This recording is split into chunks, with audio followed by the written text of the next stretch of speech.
Halo? Halo?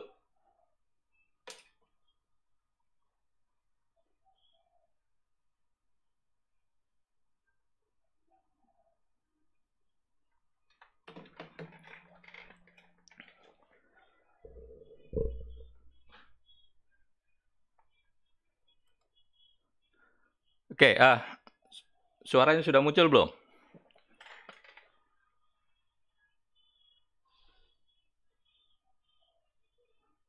Bentar.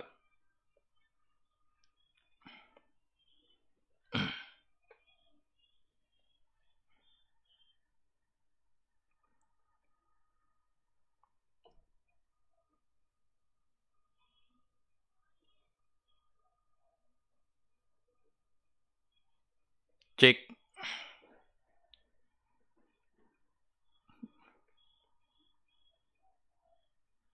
Suaranya sudah muncul.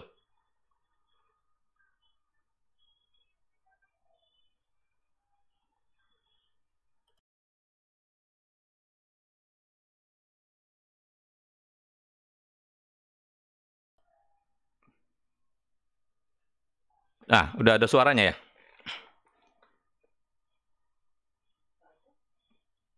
Cek. Baru ada, oke. Saya ulang lagi deh, nggak apa-apa.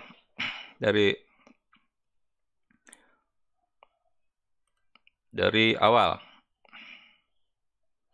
Bentar. Oke,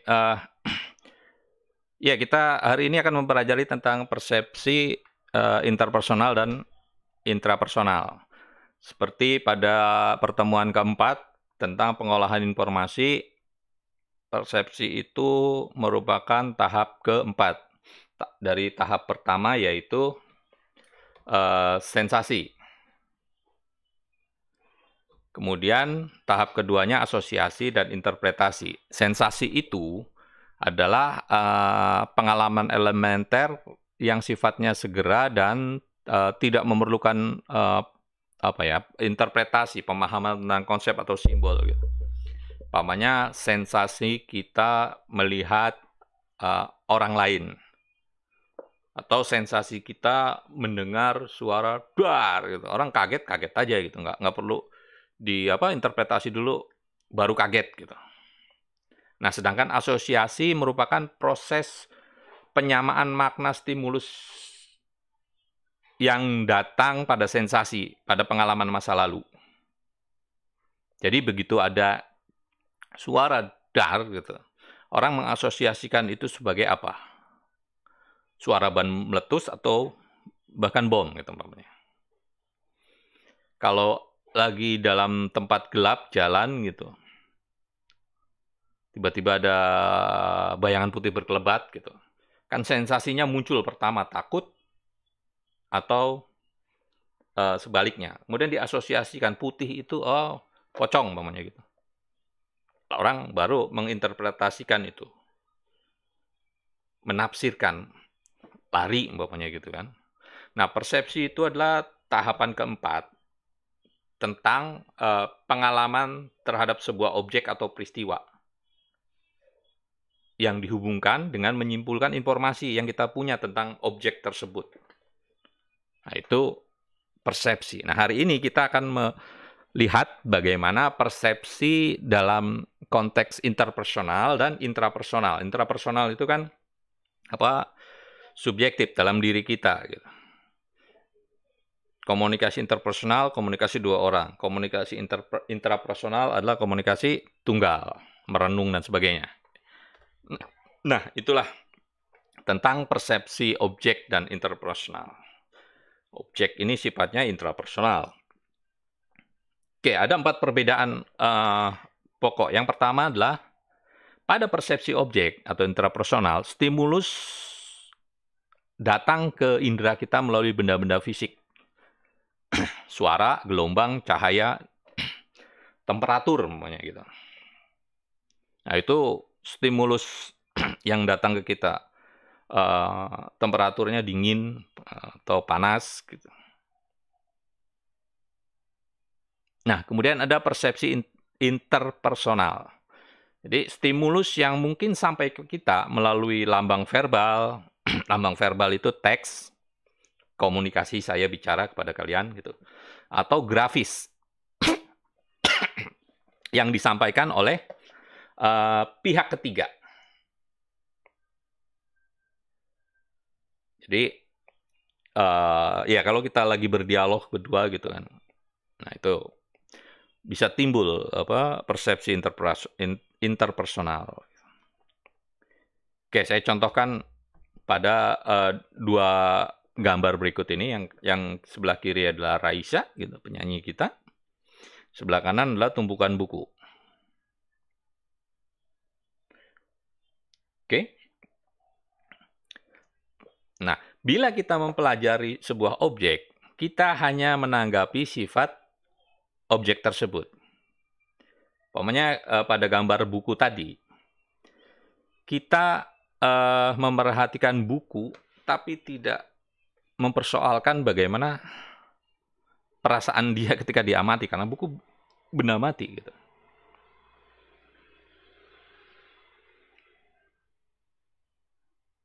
Akan beda kalau yang diamati tadi orang. Kamu mengamati teman kamu gitu. Yang diamati tentu akan memberikan respon. Ngapain sih ngeliatin gua gitu kan, umpamanya gitu. Nah, pada persepsi interpersonal, kita mencoba memahami apa yang tampak pada indera kita, ya, tidak hanya pada perilakunya, tapi juga mengapa ia berperilaku seperti itu. Kenapa sih dia tersenyum gitu? Ngapain sih dia ngasih senyum ke saya, umpamanya gitu kan? Jangan-jangan ada maunya gitu. Nah, di sini kita memahami tindakan, tapi juga motif dari tindakan orang tersebut. Ini persepsi interpersonal.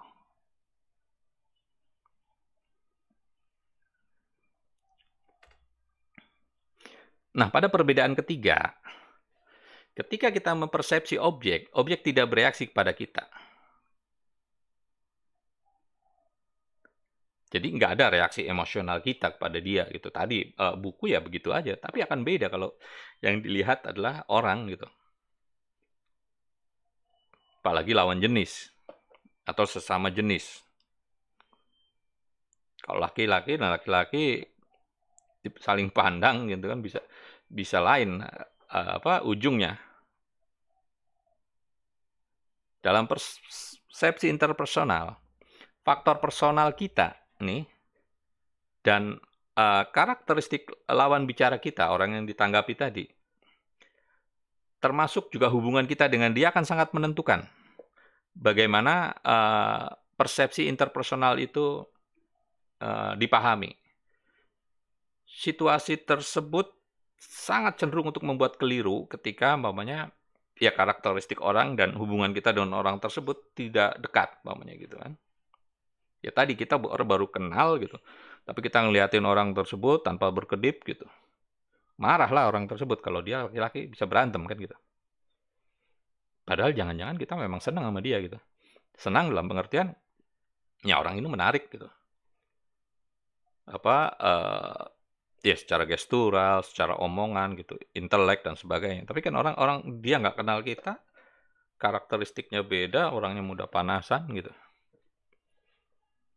Banyak yang terjadi seperti itu. Gitu.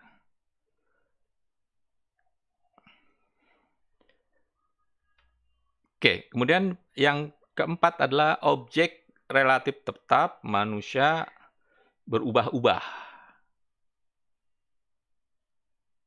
Tugu Monas atau patung Pancoran yang kita lihat minggu lalu, sampai kita lihat hari ini ya nggak beda, itu aja gitu. Kecuali sudah dicat, toh belum dicat juga kan. Nah, sedangkan manusia berubah gitu. Kamu yang hari ini bukan kamu yang minggu lalu. Saya yang hari ini bukan yang saya yang minggu lalu. Bahkan saya yang detik ini bukan saya yang 1 menit yang lalu. Dalam konsep filsafat ada yang disebut pantare gitu, mengalir. Termasuk di dalamnya adalah soal jiwa manusia mengalir. Karena ya saya detik ini mungkin suasana batinnya berbeda dengan yang semenit lalu gitu. Mungkin yang sekarang tiba-tiba bisa, bad mood atau sebaliknya. Karena ya tadi ada stimulus yang datang belakangan gitu, yang mempengaruhi situasi kejiwaan kita. Nah, itu yang bikin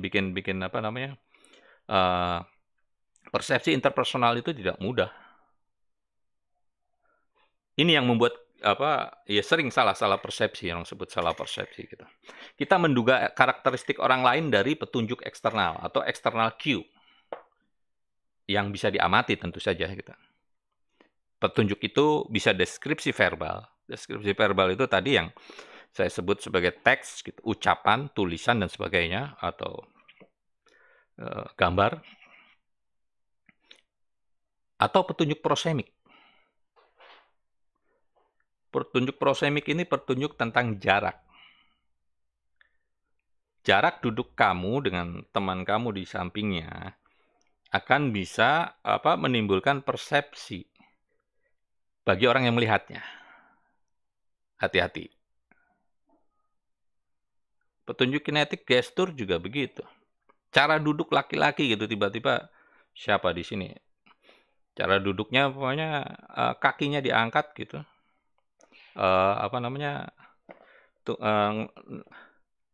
Ngelipet kayak perempuan gitu kan. Orang akan mempersepsikan berbeda. Begitu pula dengan paralinguistik. Paralinguistik ini berkaitan dengan suara, intonasi suara. Suara orang marah sama orang tidak marah itu jelas beda gitu intonasinya. Kemudian ada namanya petunjuk artifaktual. Seperti pakaian gitu, wangi parfum. Hati-hati menggunakan parfum bisa menimbulkan tafsir berbeda, persepsi berbeda. Begitu pula dengan pakaian gitu.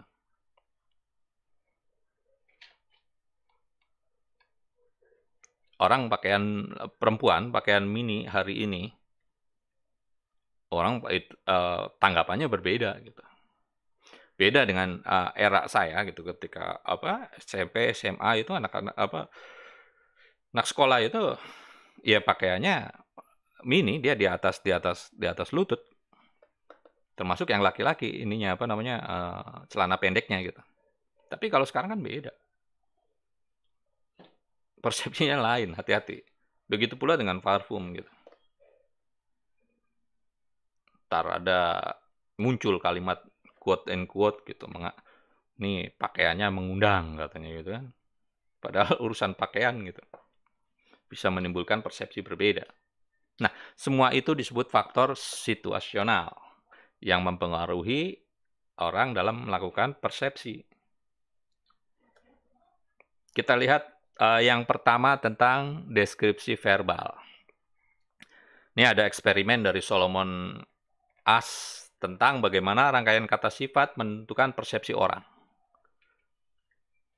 Katakanlah jika saya mengatakan bahwa pacar Anda adalah seorang yang cerdas, rajin, lincah, kritis, kepala batu dan dengki. Jadi cerdas, rajin, kritis, kepala batu dan dengki. Orang mungkin akan membayangkan dia sebagai bahagia, humoris, dan mudah bergaul. Setidaknya sifat yang jelek itu di belakang kepala batu dan dengki termaafkan gitu. Istilahnya ya tidak ada orang yang sempurna gitu. Tapi hal akan berbeda halnya jika rangkaiannya dibalik, dimulai dari dengki, kepala batu, kritis, lincah, rajin, dan cerdas. Orang akan menanggapi dia sebagai orang yang rebel, nggak mudah diatur gitu, pemberontak gitu, mau menang sendiri gitu.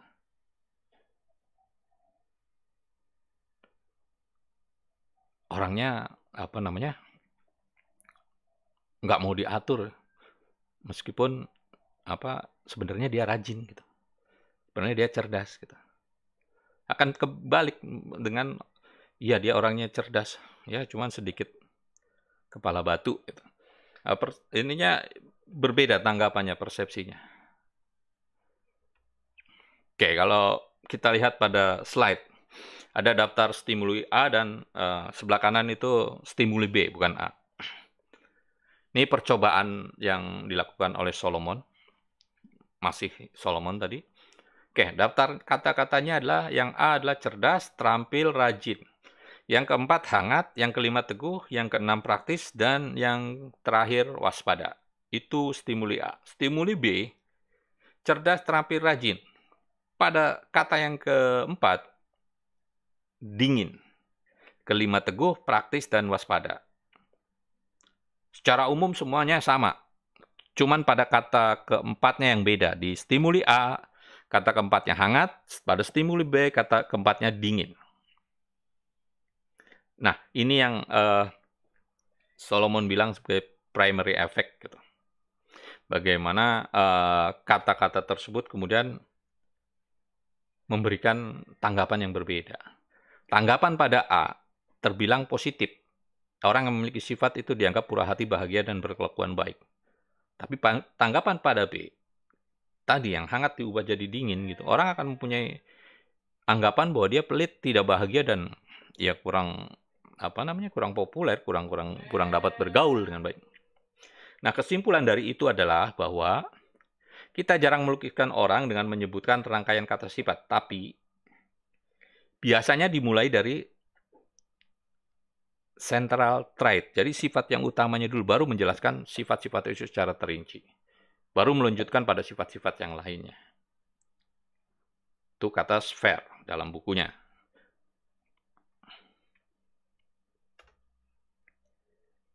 Oke, pengaruh faktor situasional yang kedua pada persepsi interpersonal adalah petunjuk prosemik.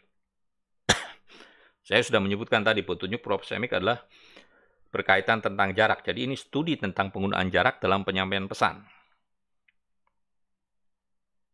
Ini ditemukan atau dilahirkan oleh seorang antropolog interkultural namanya Edward T. Hall. Hall membagi ke dalam 4 corak. Yang pertama jarak publik, kedua jarak sosial, ketiga jarak personal, ketiga jarak intim. Nah, hati-hati dalam persoalan jarak ini. Tadi yang saya contohkan, Anda duduk berdua seberapa dekat, seberapa rapat. Terlalu rapat, orang akan menimbul, oke, ini orangnya akrab. Dua orang ini akrab. Kalau duanya berbeda jenis kelamin, mungkin akan, pacarnya. Hati-hati. Kan pernah terjadi pernah viral dulu, ada laki-laki dan dua orang laki-laki gitu. Duduk terlalu akrab, bukan cuma petunjuk prosemiknya, bukan cuma soal duduknya, tapi juga soal kinesiknya, petunjuk-petunjuk mengenai gestur dan sebagainya juga. Sehingga membuat orang salah persepsi. Ada ibu-ibu yang memarahi dia, dianggap sebagai pasangan homoseksual gitu. Padahal mereka adalah kakak beradik yang baru ketemu. Nah ini soal. Atau kita bertamu gitu. Duduk dengan orang lain gitu. Nah, kalau si lawan bicara kita duduknya menyender ke kursi. Nah, itu kita harus pandai membaca situasinya. Bahwa dia memang tidak kurang respect atau kurang senang dengan kita atau dengan omongan kita. Akan halnya ketika dia mencondongkan badannya ke depan, ke arah kita. Jarak publik itu jaraknya 3-7 meter gitu.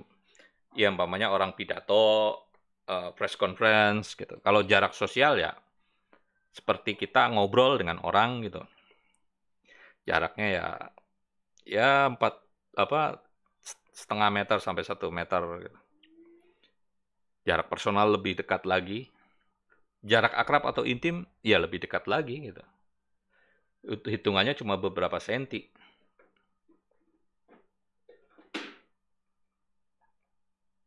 Kan nggak mungkin kita melakukan jarak intim dengan orang yang tidak kita kenal atau tidak terlalu dekat. Jarak intim hanya bisa dilakukan dengan pasangan, orang tua, anak, keluarga terdekat. Jarak personal baru pada teman-teman akrab, dan seterusnya. Oke, kemudian ada yang disebut sebagai kinetic cue atau petunjuk kinesik. Ini berkaitan dengan gerakan yang diberikan lawan bicara kita atau orang lain. Gerakan apa? Maunya gerakan mata gitu. Ada suara anak. Maunya gerakan mata. Kan sering kita kalau sedang berbohong gitu, kita memberikan kode kepada temannya menggunakan gerakan mata, itu gerakan kinesik gitu. Atau ekspresi muka wajah. Atau gestur yang gelisah gitu orang. Nah, beberapa penelitian membuktikan bahwa persepsi yang cermat tentang sifat-sifat dari petunjuk kinesik ini penting gitu. Boleh saja petunjuk verbalnya bilang gue keren nggak gitu. Keren gitu. Mulutnya bilang keren, tapi petunjuk kinesiknya perhatikan juga ekspresi mukanya ketika dia bilang keren. Ketika dia bilang oke, cantik gitu. Oh ya, sudah bagus gitu. Nah, ini petunjuk kinesik ini biasanya lebih jujur.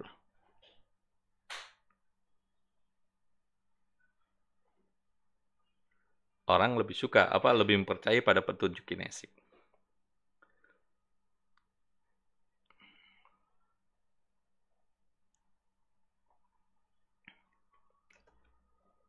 Oke, petunjuk kinesik pamannya orang membusukkan dada disebut sombong gitu. Menundukkan kepala, malu, berdiri tegak, berani, bertopang dagu sedih, menandahkan tangan memohon gitu. Nah, hati-hati kalau petunjuk kinesik ini tentu beda terkait dengan budaya. Di Indonesia ngomong sama orang tua kan nggak pantas kalau kita menatap matanya. Tapi berbeda dengan budaya di Eropa, gitu.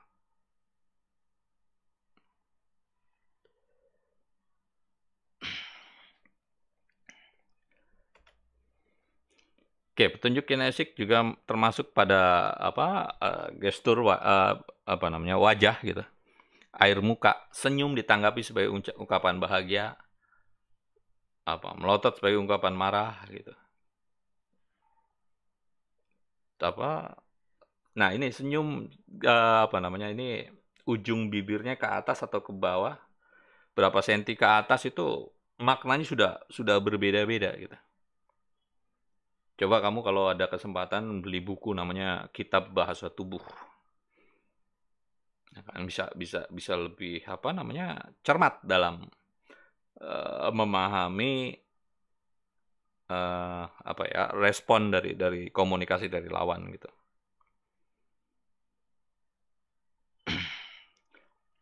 Karena wajah katanya adalah cermin jiwa kata Cicero.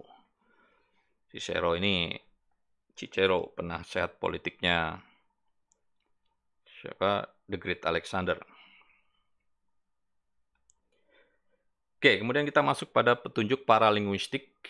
Ini adalah cara orang mengucapkan lambang verbal tadi, intonasi suara.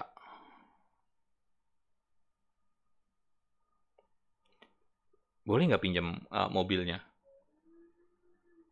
Nih, gitu. Ngomong nihnya kan orang ambil ngelempar kunci gitu kan, itu kita bisa tahu bahwa dia sebenarnya tidak rela, tidak mau atau.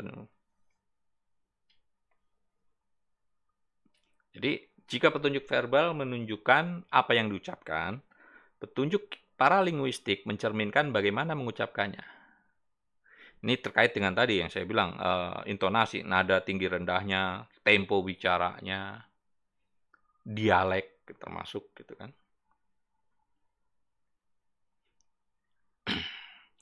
Kan dari dialek kita bisa tahu dia orang mana itu, dari mana.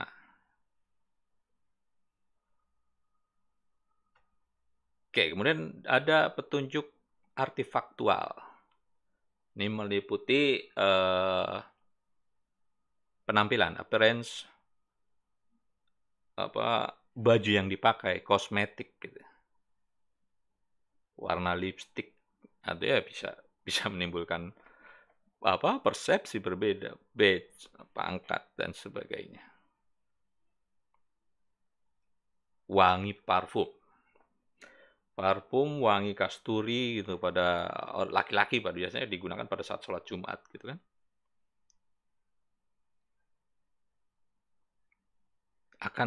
Akan beda ketika parfum itu digunakan di tempat yang lain gitu, maksudnya ke klub gitu, atau kondangan ke pesta gitu, akan menimbulkan persepsi yang uh, sangat berbeda.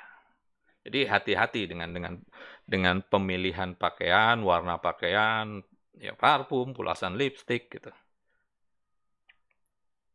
Umpamanya tunjuk artifaktual gini deh. Kita sering melihat tulisan dilarang kencing di sini kecuali anjing gitu kan. Orang tetap aja kencing gitu. Dilarang buang sampah di sini kecuali anjing. Ya orang tetap buang sampah gitu.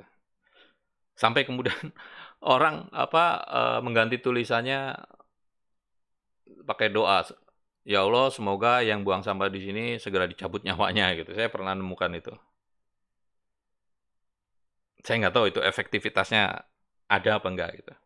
Tapi kalau kita melakukan itu dengan petunjuk artifaktual untuk mengusir orang kencing daripada menulis dilarang kencing di sini kecuali anjing gitu. Taruh kembang 7 rupa gitu, kemenyan dan sebagainya di tempat itu. Gitu. Orang-orang akan punya persepsi bahwa tempat itu adalah keramat dan sebagainya, dan biasanya orang Indonesia ya nggak berani gitu untuk melakukan itu, takut. Nah, itu petunjuk artifaktual gitu.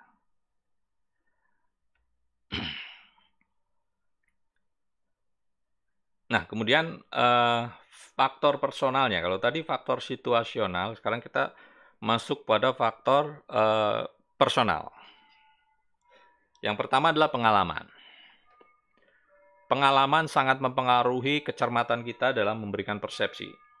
Jadi pengalaman itu tidak selalu dalam bentuk belajar formal seperti kita kuliah, gitu. Tapi melalui rangkaian peristiwa yang pernah kita hadapi. Makanya sering ada ungkapan bahwa orang yang sering menghadapi cobaan itu lebih tangguh gitu dibanding orang yang dalam zona nyaman gitu. Inilah yang kenapa membuat seorang ibu segera mengetahui kalau ada sesuatu yang tidak beres pada anaknya hanya karena dia melihat wajah anaknya, melihat gestur, petunjuk kinesiknya. Gitu. Nah, seorang ibu biasanya lebih berpengalaman dalam persepsi anaknya ketimbang suaminya daripada bapaknya. Gitu. Ini kenapa kita kemudian lebih sukar berdusta kepada orang yang punya hubungan dekat dengan kita.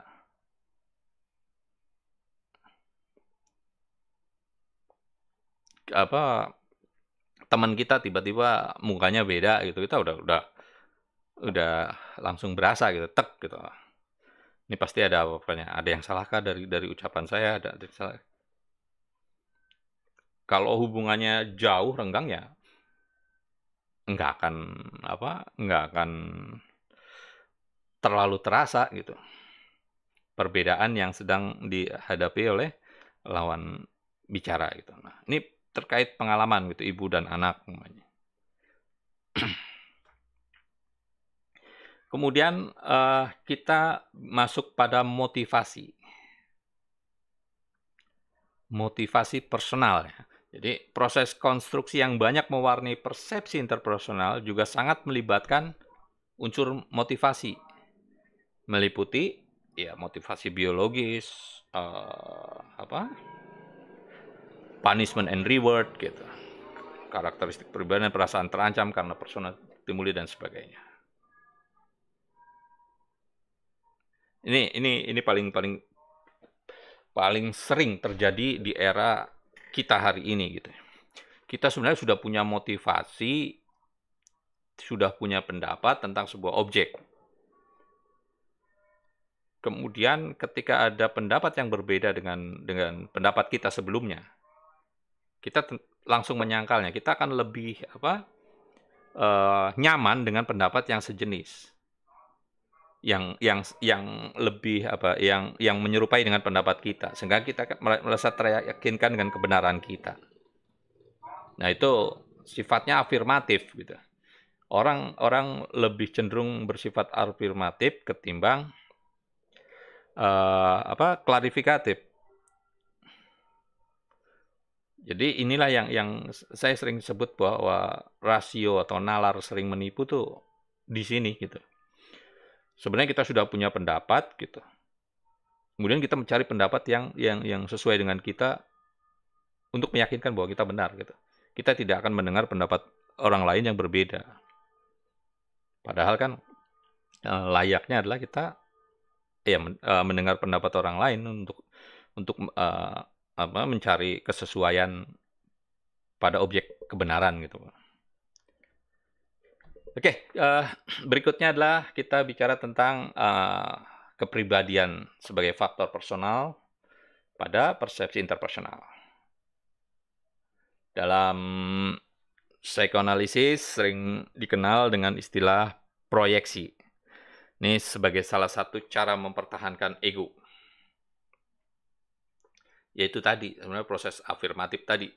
Proyeksi adalah proses mengeksternalisasikan pengalaman subjektif secara tidak sadar.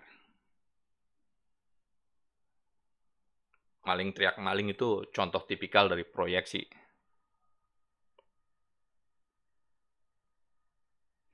Jadi seringkali kita melemparkan, menyematkan sifat-sifat yang ada pada diri kita pada orang lain, karena sebenarnya sifat-sifat itu yang sifat-sifat kita yang tidak disenangi gitu.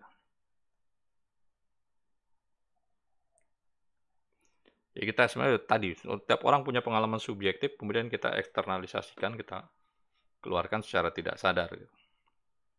Nih kalau kita bahasa kita mengkambing hitamkan gitu.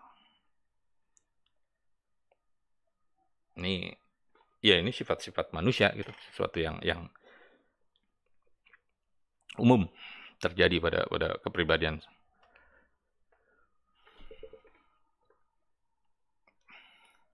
Oke, orang yang banyak melakukan proyeksi akan tidak cermat menanggapi persona stimuli dari orang lain tadi, bahkan mengaburkan. Akan sebaliknya jika dia menerima dirinya apa adanya, tidak dibebani perasaan bersalah. Nah, dia orang yang easy going gitu, orang yang cenderung cermat dalam mempersepsi, menyikapi stimulus yang datang pada dia. Orang yang tenang, mudah bergaul, ramah gitu. Ini sering memberikan penilaian positif. Ini yang disebut linear effect, kata Besant dan Maslow.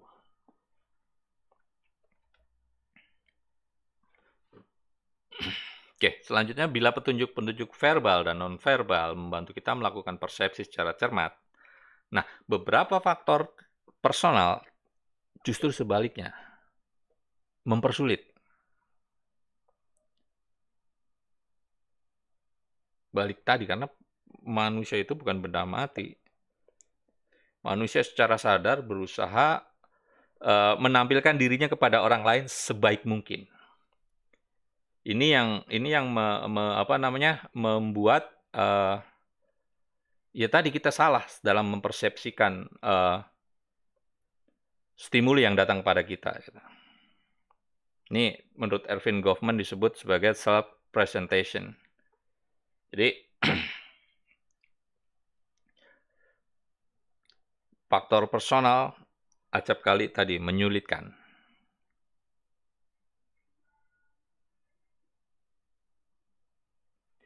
Iya, kita ada istilah, nah ini dari Goffman sebenarnya sebagai panggung depan gitu. Apa yang kalian tampilkan di kelas dalam pergaulan, pakaian akan berbeda dengan yang ditampilkan di rumah gitu. Ya, saya berpakaian rapi gitu kan di depan kelas, belum tentu di rumah atau sebaliknya. Nah, itu disebut panggung depan tadi, self presentation. Panggung belakangnya seperti apa? Seorang presiden atau seorang public figure gitu selalu selebriti kan selalu dituntut untuk tampil wow gitu kan. Pakaiannya nggak bisa yang itu-itu aja gitu. Nah, panggung belakangnya seperti apa sih dia gitu. Bagaimana dia bisa berpakaian mewah berganti-ganti gitu. Jangan-jangan cuma sewa atau pinjam kan? Siapa tahu. Oke. Kita masuk pada proses pembentukan kesan. Ada yang disebut stereotype gitu. Ini pengelompokan individu berdasarkan konsep-konsep tertentu. Ini proses penyederhanaan gitu, dari berbagai stimuli yang datang terlalu banyak. Gitu. Stereotype itu umpamanya apa? Perempuan itu biasanya quote and quote bodoh soal berkendara gitu kan. Gitu. Kan sering ada istilah sen kiri beloknya kanan gitu. Atau kita lah kalau lagi naik mobil gitu. Ada mobil di depan terlalu pelan atau jalannya mengganggu kita gitu. Begitu kita salip, perempuan akan spontan secara langsung menyebut pantas supirnya perempuan gitu. Nah, itu stereotype gitu. Ini berkaitan dengan terjadinya apa yang disebut primary effect dan halo effect. Primary effect itu menunjukkan bahwa kesan pertama amat menentukan. Karena kesan itulah yang akan menentukan kategori. Sedangkan halo effect, persona stimuli yang sudah disenangi, yang telah mempunyai kategori tertentu, dan pada kategori tersebut disimpan semua sifat yang saling berkaitan. Kita punya stereotype, orang Jawa itu seperti ini, orang Sunda seperti ini, orang India seperti ini, orang Afrika seperti ini. Karena kesan pertama tadi, atau halo efek tadi, persona yang sudah disenangi, ya, dan kategori tertentunya memang sudah saling berkaitan. Gitu. Orang Prancis itu katanya romantis, gitu kan. Nah, itu kan persona stimulinya yang sebenarnya sudah ada. Oke, kemudian ada yang disebut implicit personal theory.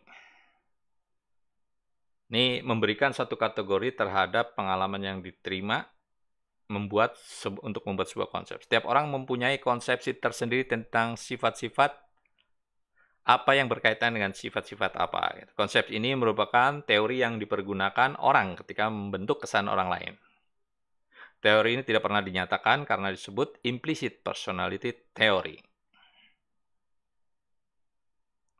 Contohnya kalau kita melihat laki-laki bersorban gitu kan, pakai gamis, jenggotnya panjang gitu.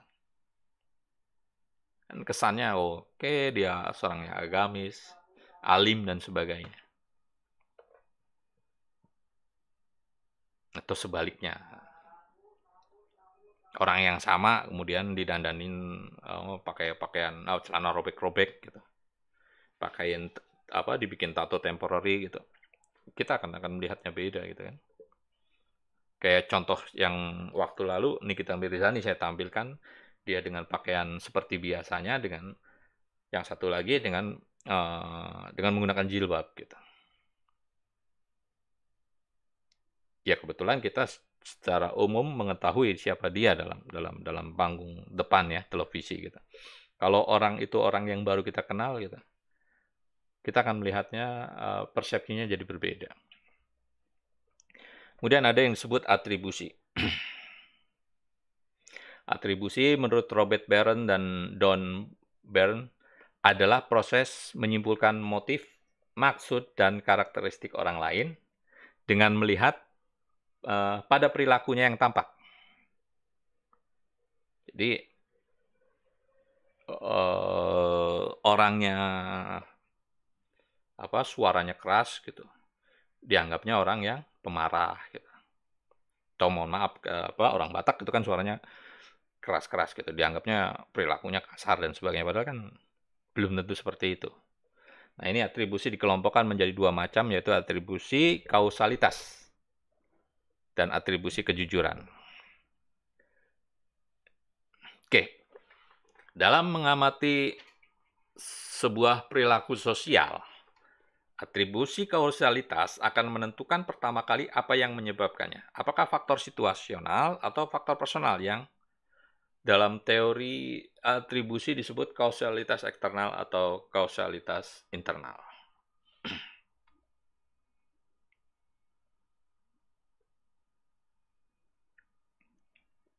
Oke, ini. Oke. Teori atribusi kausalitas atau kausalitas internal atau eksternal dapat dilakukan dengan memperhatikan tiga hal. Yang pertama, konsensus. Apakah orang lain bertindak sama seperti penganggap?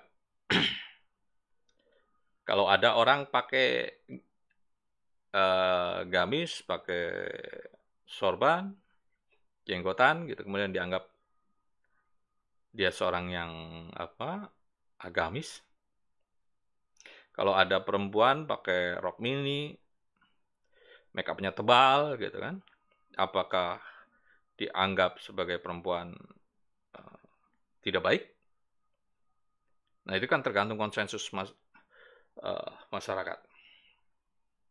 Nah, ini kasualitas tadi, bahwa ternyata di masyarakat anggapannya seperti itu, gitu.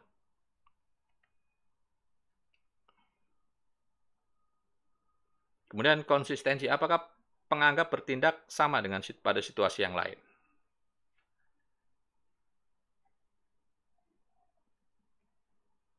Saya contohkan gini, ini pernah kejadian, saya pernah menyebutkan juga.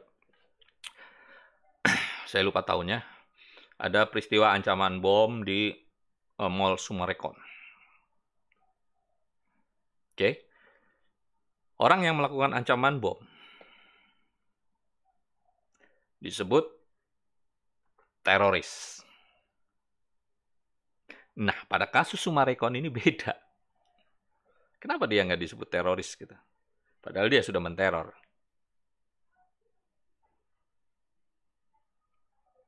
Nah, kita balik tadi ke konsensus anggapan pertama bahwa yang namanya teroris itu, gitu, makanya ya mohon maaf gitu, itu yang kemudian dikritik gitu, bahwa teroris selalu identik dengan Islam gitu.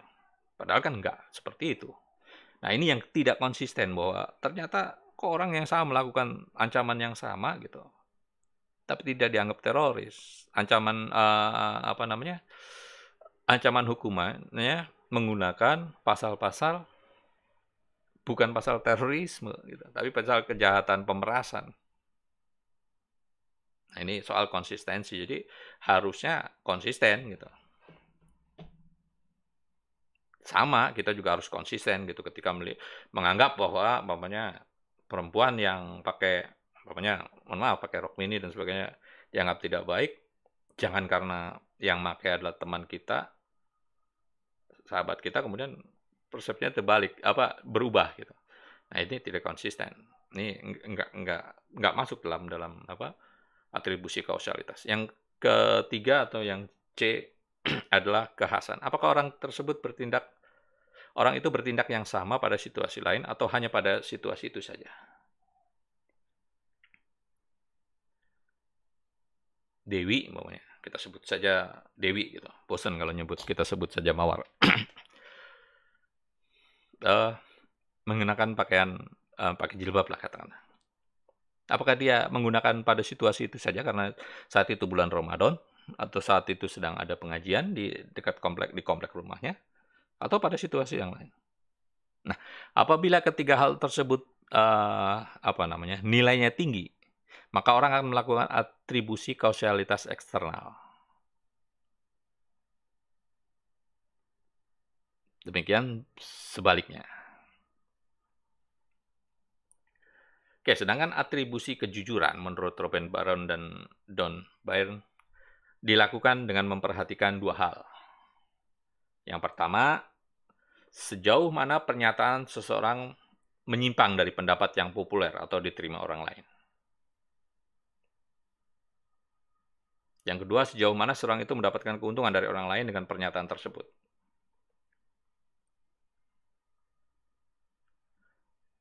Hari ini semua secara konsensus sepakat bahwa gitu, atau gadis atau perempuan dalam gambar slide saya itu ada gadis yang cantik. Gitu.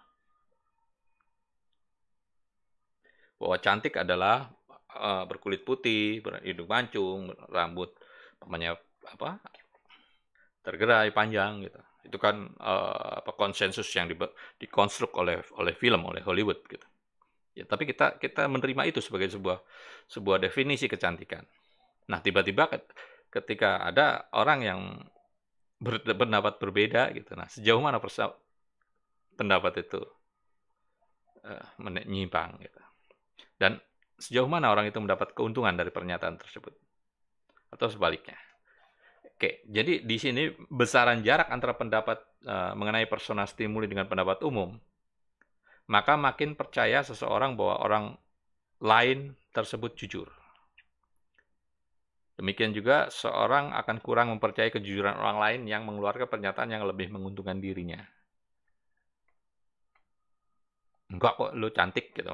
Ya karena kita senang sama dia gitu kan. Enggak kok, Bapak keren gitu. Iya karena kamu ngomongnya sama saya, sama dosennya gitu kan. Nah itu kan kita bisa melihat kejujurannya dari situ, dari keuntungan tadi atau dari seberapa menyimpang dari pendapat. Kalau kita bilang perempuan ini tidak cantik hari ini ya kita akan disebut error gila gitu kan gitu. Karena ya apa konsensusnya deskripsi cantik itu seperti yang tadi saya bilang bahwa umpamanya berkulit putih, berhidung mancung, bermata bulat gitu kan. Itu kenapa banyak orang dari timur jauh sana, orang China, Jepang, operasi mata jadi bulat gitu kan. Karena pengen dianggap cantik. Oke, kemudian proses pembentukan kesan, impression management. Ini bagaimana mengelola kesan, impresi. Kecermatan persepsi interpersonal dimudahkan oleh petunjuk tadi, verbal dan nonverbal, dan dipersulit oleh faktor personal penangkap. Faktor kita. Kesulitan persepsi juga timbulkan karena persona stimuli berusaha menampilkan petunjuk tertentu untuk menimbulkan kesan tertentu pada diri penangkap. Itu yang saya sebut sebagai panggung depan tadi. Kita pengen dianggap intelek, wah gitu kan. Pakai kacamata, umpamanya, handphonenya iPhone gitu kan. Bawa buku kemana-mana gitu. Nah itu bagaimana kita mengelola pesan ini yang disebut pencitraan kalau hari ini. Pentingkah? Penting. Gitu. Era digital, era internet itu eranya masyarakat tontonan. Penting untuk mempertontonkan orang melihat apa yang dia tonton gitu. Makanya di unggahan di media sosial gitu kan, sering orang ambil foto di depan rumah orang lain yang bagus atau mobil orang lain yang bagus. Saya untuk ini mengelola kesan gitu, impression management. Saya ambil contoh di fotonya mantan First Lady-nya Amerika, Ivana. Ivan siapa nama istrinya Donald Trump itu? Ivana Trump tuh kalau nggak salah mantan istrinya yang dulu. Oke, masih tentang proses pembentukan kesan. Nih, peralatan lengkap yang digunakan untuk menampilkan diri ini disebut front. Panggung depan tadi. Kemudian front itu terdiri dari setting, panggungnya, penampilannya, appearance-nya, dan gaya bertingkah lakunya, manner. Itu kenapa gitu. Saya contohkan ini keluarga kerajaan Inggris, Pangeran siapa? William.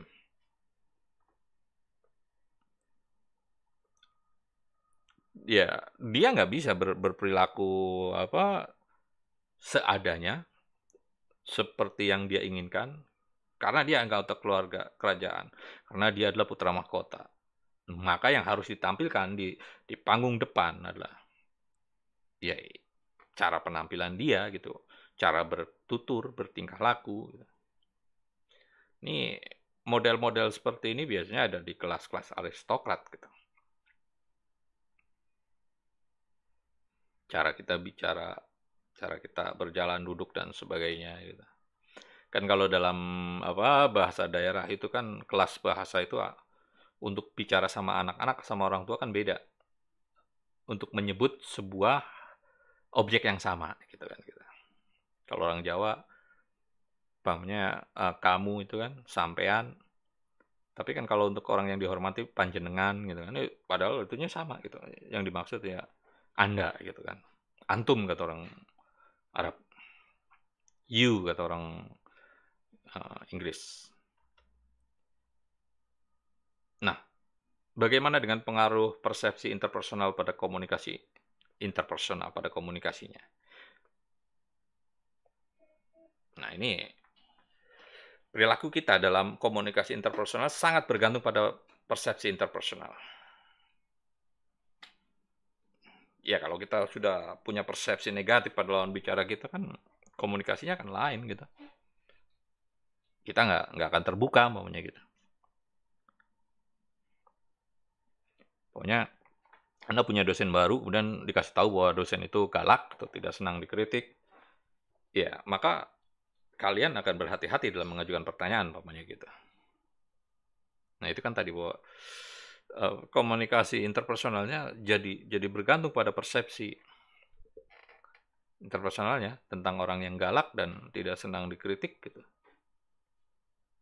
Atau sebaliknya. Oke, itu saja yang saya sampaikan.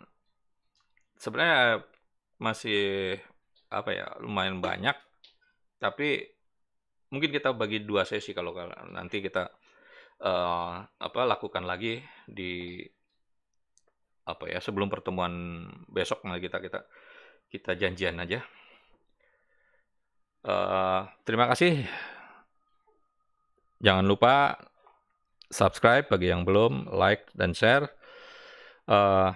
Jaga kesehatan, tetap semangat dalam kondisi apapun untuk melanjutkan perkuliahan kita.